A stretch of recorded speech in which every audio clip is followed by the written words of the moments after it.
नमस्कार, प्रस्तुत है अनसुना द अनहर्ड। 23 मार्च 1931।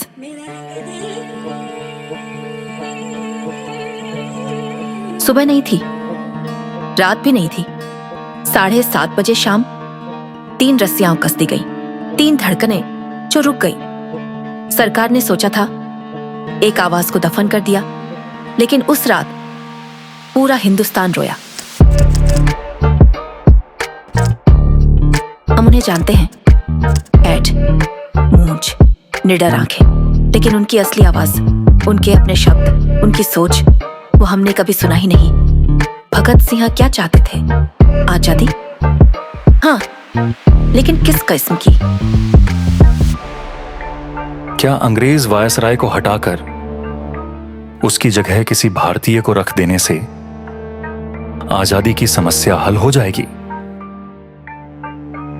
क्या आर्थिक असमानता के बरकरार रहते, मनुष्य द्वारा मनुष्य के शोषण के बरकरार रहते, हम सही मायने में आजाद हो सकेंगे?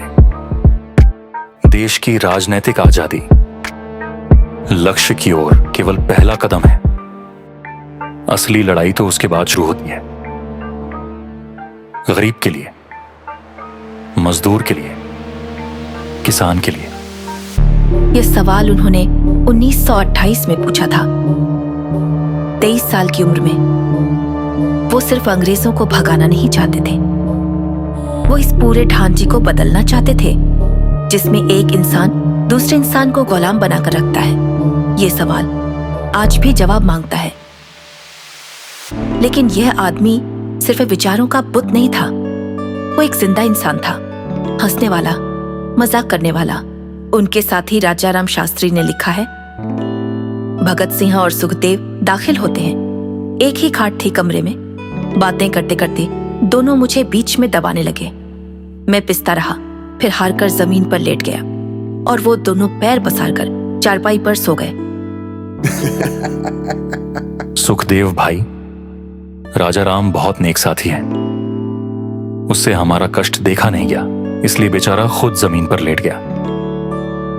राजाराम तमतमाकर उठा, बंद करो यह नाटक। समाजवाद तो यही कहता है कि हम भी खाट खड़ी करके जमीन पर लेट जाएं, तब सबकी तकलीफें बराबर हो जाएगी। तीनों जमीन पर लेट गए और हंसते हंसते सो गए।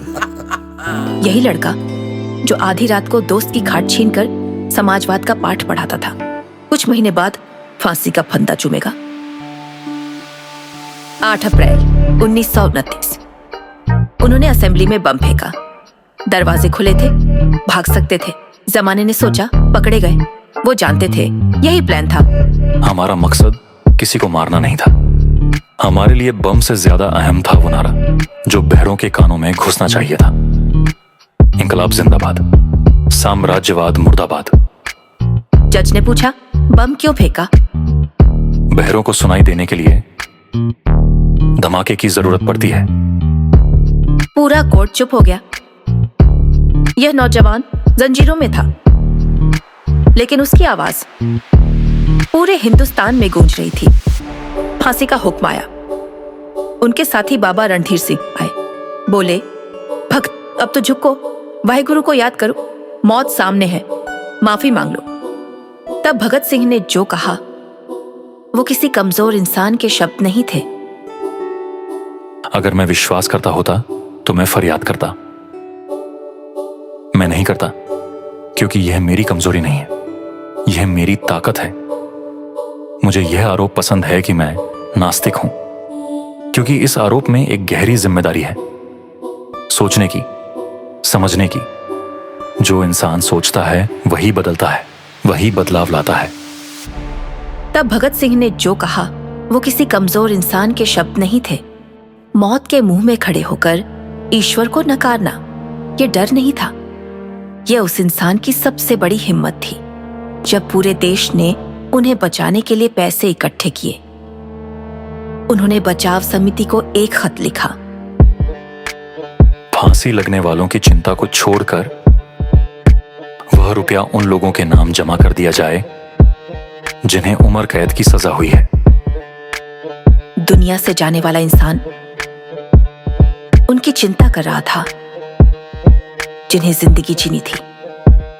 और जब पिता ने वायसराय से माफी की अपील की तब उन्होंने लिखा, बापूजी, मुझे उम्मीद थी कि आप मेरी इलाही मौत की खुशी मनाने में सहायक होंगे। मुझे दुख है कि आपने दरख्वास्त दी। अब जब तीर कमान से निकल चुका है तो मैं पीछे नहीं हटता। अंग्रेजों ने फांसी की तारीख एक दिन पहले कर दी ताकि कोई इकट्ठा न हो। सूरज डूबने से पहले जेल के अधिकारी ने बाद में बताया, जब हम उन्हें बुलाने गए वो किताब पढ़ रहे थे। उन्होंने एक उंगली से जगह रोकी, आखिरी बार पढ़ा। तीनों गाते हुए फांसी की तरफ गए।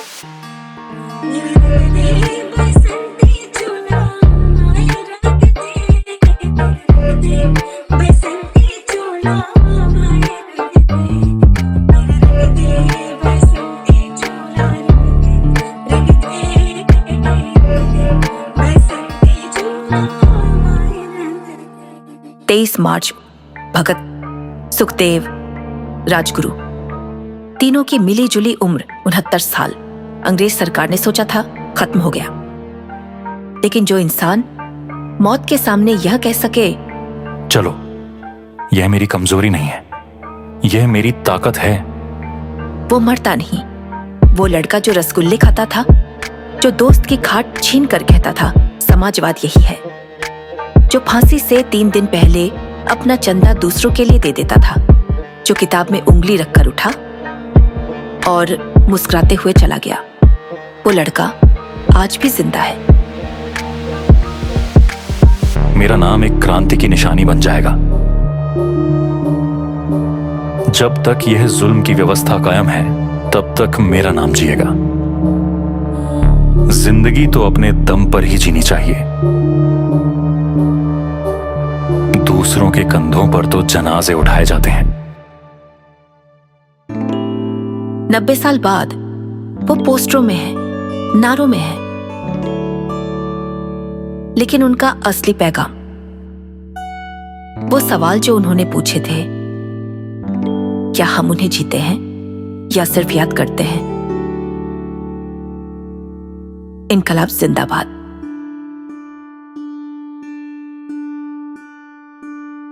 मेरा